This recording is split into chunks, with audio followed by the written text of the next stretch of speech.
বন্ধুরা, দীঘা জায়গাটা রয়েছে বাঙালির মনে এক বিশেষ স্থানে। তাই মাঝে মাঝেই মনটা দীঘা দীঘা করে ওঠে।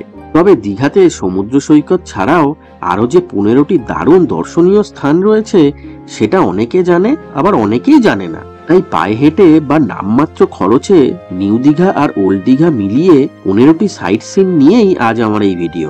শেষের জায়গাটা তো আমার খুবই পছন্দের। চলো তাহলে ভিডিওটা একদম প্রথম থেকে শুরু করা যাক। ভিডিওটা ভালো লাগলে চ্যানেলটা সাবস্ক্রাইব করতে ভুলো না কিন্তু।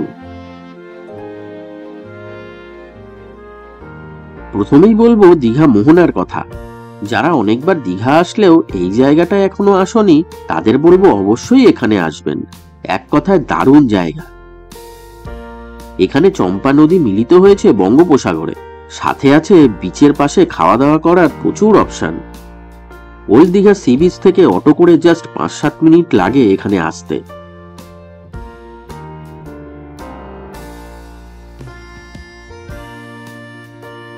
এই দীঘা মোহনাতেই বেশ বড় একটা ফিশ মার্কেটও আছে। একদম তাজা ফ্রেশ মাছ পাওয়া যায় এখানে, দেখতে ভালোই লাগে। এর পরের জায়গাটা তো এক কথায় অনবদ্য। নাম সি হক বিচ বা ব্যারিস্টার কলোনির বিচও বলে থাকে অনেকে। দীঘা অনেকবার আসলেও আজও অনেকেই জানে না এই দারুণ জায়গাটার কথা। জায়গাটা সমুদ্রপৃষ্ঠ থেকে একটু উঁচুতে বানানো হয়েছে বলে সানরাইজ দেখার জন্য হোক বা বেশ কিছুক্ষণ বসে সমুদ্র উপভোগ করার জন্য হোক, সবকিছুর জন্যই আদর্শ এই জায়গাটা।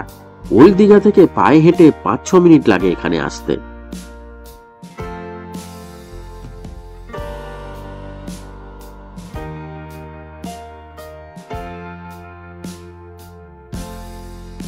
পরের স্পটটা মেরিন অ্যাকোরিয়াম।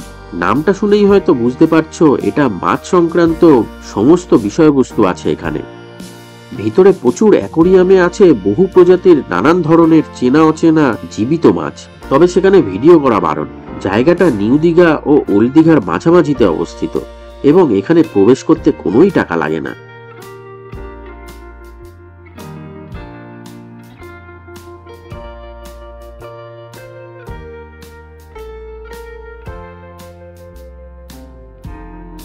পরের গন্তব্য নবনির্মিত জগন্নাথ মন্দির। উদ্বোধন হওয়ার পর এখন তো দীঘার অন্যতম দর্শনীয় স্থান হয়ে উঠেছে এই বিশাল জগন্নাথ মন্দির। এর ফলে দীঘার বুকে এক লাফে হোটেল ভাড়াও যে অনেকটাই বেড়ে গেছে সেটা তো অনেকেই শুনেছ নিশ্চয়ই। দীঘা রেলওয়ে স্টেশন থেকে জাস্ট 2-3 মিনিট হাঁটা পথেই রয়েছে এই জগন্নাথ দেবের মন্দিরটি। দীঘার প্রধান 10টি মন্দির নিয়ে অলরেডি একটা ভিডিও বানিয়েছি, চাইলে দেখে নিতে পারো, নিচে লিঙ্কটা দিয়ে রাখলাম।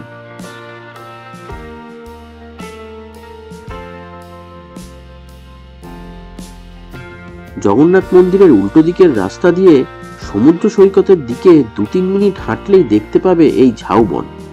এখানে অনেকেই আসে না, তবে আসলে একগুচ্ছ ফটো না তুলে পারে না, এতটাই ফটোজেনিক প্লেস এটা। আজকে যে সাইট সিনগুলো দেখাচ্ছি সেগুলো প্রায় সবকটিরই ডিটেলস ভিডিও বানিয়েছি অলরেডি। ইচ্ছা হলে দেখে নিতে পারো, নিচে ডেসক্রিপশন বক্সে সেই ভিডিওর লিঙ্কগুলো দিয়ে রাখলাম।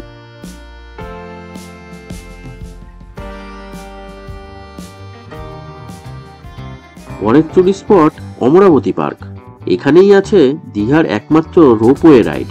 এছাড়া সাথে বোটিং এরও ব্যবস্থাও আছে। বিশাল বড় জায়গা জুড়ে অবস্থিত এই অমরাবতী পার্কটি ছোট বড় সবারই খুব প্রিয়। খুবই জনপ্রিয় এই পার্কটি খোলা থাকে প্রতিদিন সকাল 7:30 থেকে বিকেল 5:30 অবধি। নিউ দীঘা সমুদ্র সৈকত থেকে 5-7 মিনিট হাঁটা পথেই রয়েছে এই পার্কটা। পরের টুরিস্ট প্লেসটি হলো ওয়ান্ডারল্যান্ড টয় ট্রেন পার্ক বা কাজল দিঘি পার্ক।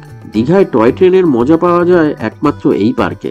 সাথে আছে বোটিং এরও ব্যবস্থা। তবে বেশ কিছু মাস রিনোভেশনের কাজের জন্য এই পার্কটি বন্ধ ছিল, এখন আশা করি পুনরায় ওপেন হয়ে গেছে। অমরাবতী পার্ক থেকে 3-4 মিনিট হাঁটা পথেই রয়েছে এই কাজল দিঘি পার্ক।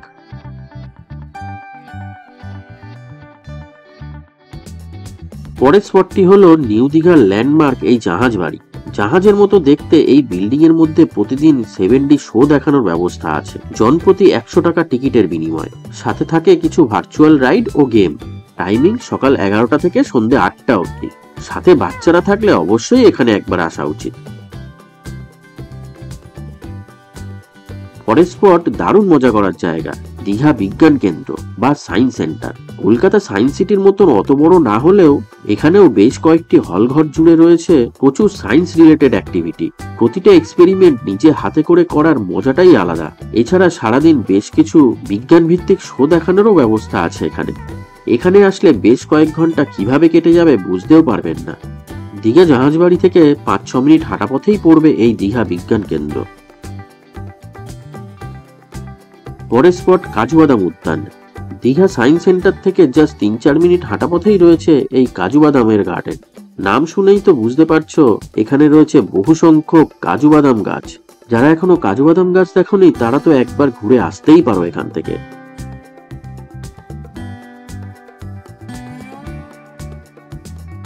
এবার বলবো উদয়পুর বিচের কথা।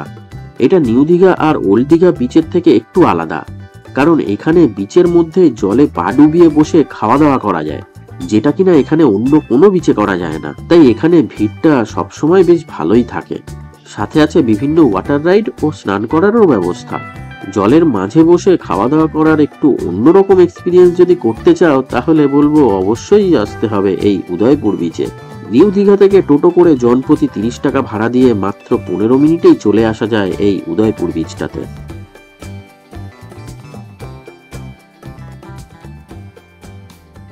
পরের দর্শনীয় স্থানটি হলো চন্দনেশ্বর মন্দির। উদয়পুর বিচ থেকে টোটো করে 10-15 মিনিটের মধ্যেই পৌঁছানো যায় এই দারুণ মন্দিরে।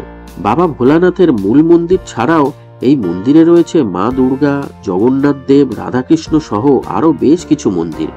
পাশেই আছে বেশ বড় দারুণ একটা পুকুর। আমি আপাতত একবারই গিয়েছি এই মন্দিরে, গিয়ে তো খুবই ভালো লেগেছিল। তাই সবাইকে বলবো দীঘা ঘুরতে আসলে অবশ্যই একবার এই চন্দনেশ্বর মন্দির থেকে ঘুরে যাবেন।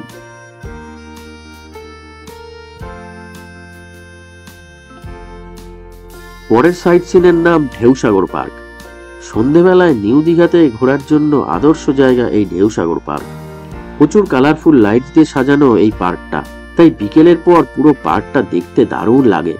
বেশ অনেকটা জায়গা জুড়ে গড়ে ওঠা এই পার্কের মধ্যে আছে বোটিং, বাচ্চাদের ও বড়দের বেশ কিছু রাইডস, গেম জোন সহ বেশ কিছু ফুড স্টল ও cafe. New Digha sea beach থেকে জাস্ট 3-4 মিনিট হাঁটা পথে একদম বিচের পাশেই রয়েছে এই দারুণ পার্কটা। খোলা থাকে সকাল 9টা থেকে রাত 9টা অবধি।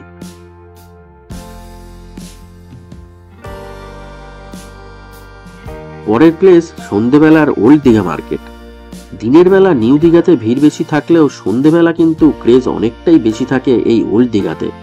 একদম সমুদ্রের পাশে এখানে দীঘায় কেনাকাটা করা ও খাওয়া দাওয়া করার জন্য একদম আদর্শ। তাই বিকেলের পর থেকে এখানে ভিড় বাড়তে শুরু করে। বসে আড্ডা মারার জন্যও আছে প্রচুর সিট। 15 মিনিট পায়ে হেঁটে অথবা 20 টাকা মাথা পিছু ভাড়া দিয়ে খুব সহজেই নিউ দীঘা থেকে এই ওল্ড দীঘাতে চলে আসা যায়।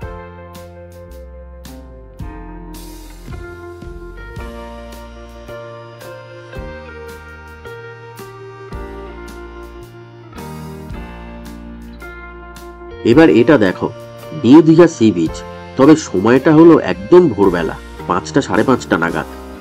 এই সময় সমুদ্র সৈকতে যদি আসতে পারো তাহলে সুন্দর সানরাইজ তো দেখতে পাবেই, সাথে দেখতে পাবে জেলে ভাইদের মাছ ধরা।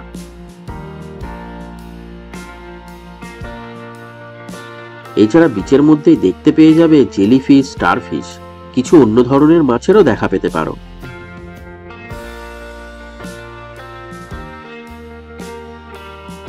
সুন্দর ওয়েদারে এরকম ভোরবেলার এই পরিবেশ আমার তো দারুণ লেগেছিল। এখানে কিছু কথা বলে রাখি, দীঘা থেকে অটো টোটো রিজার্ভ করে আরো কিছু জায়গায় যাওয়া যায়, যেমন তাজপুর, শঙ্করপুর, লাল কাঁকড়া বিচ, বিচিত্রপুর, তালসারি বিচ ইত্যাদি। তবে সেগুলো কিছুটা দূরে ও টোটো ভাড়া অনেকটাই লাগে বলে সেই জায়গাগুলো আজকের ভিডিওতে আর অ্যাড করিনি। পায়ে হেঁটে বা নামমাত্র খরচে যে 15টি জায়গা ঘুরে দেখা যায় সেগুলোর কথাই তুলে ধরলাম আজকের এই ভিডিওতে। তা কেমন লাগলো এই ভিডিওটা কমেন্ট করে জানিও। ভিডিওটা ভালো লাগলে একটা লাইক করে দিও আর শেয়ার করে দিও প্রিয়জনদের সাথে। আর আজ প্রথমবার যারা আমার ভিডিও দেখছো তারা তো আশা করি এতক্ষণে চ্যানেলটাকে সাবস্ক্রাইব করেই নিয়েছো। আজকের মতো তাহলে টাটা।